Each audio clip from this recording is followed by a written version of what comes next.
Today, it's time to get schooled. And speaking of today, did you know that on this day, July 24th, 1974, in U.S. v. Nixon, the U.S. Supreme Court ruled that President Richard M. Nixon had to provide transcripts of Watergate tapes to the special prosecutor.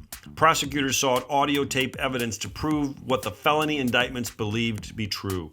President Nixon, who secretly had been recording White House conversations, claimed he was immune from subpoenas due to executive privilege. Such a privilege had long-standing precedents, Nixon argued. The High Court disagreed. The privilege was certainly not absolute. Preference, the court argued, is given to the fundamental demands of due process of law in the fair administration of justice. The tape subpoenaed must be turned over to the authorities. The smoking gun of evidence was now in the hands of law enforcement. Less than 2 weeks later, President Nixon resigned. His very own tape-recorded words gave him little choice. What seems to be the powerful lesson of this little tale is that tape isn't the only way to make things sticky. There are important ways for us to remember important things. Chip and Dan Heath have become experts on this. Chip teaches a class at Stanford called How to Make Ideas Stick.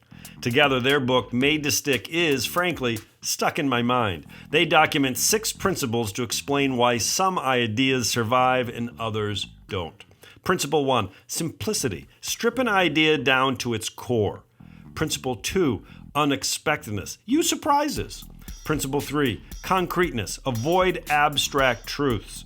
Principle 4, credibility. Use credentialed ideas. Principle 5, emotions. We are wired to feel things. Principle 6, stories. The best way to remember important things, tell stories. Or think of it this way, success. Simple, unexpected, concrete, credentialed, emotional stories, unforgettable.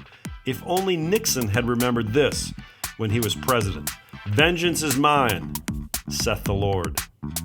Psst. It's Prologue with MR.REVIEW. It's a podcast that is actively digging tons of earth to find an ounce of gold, striving for a more perfect union.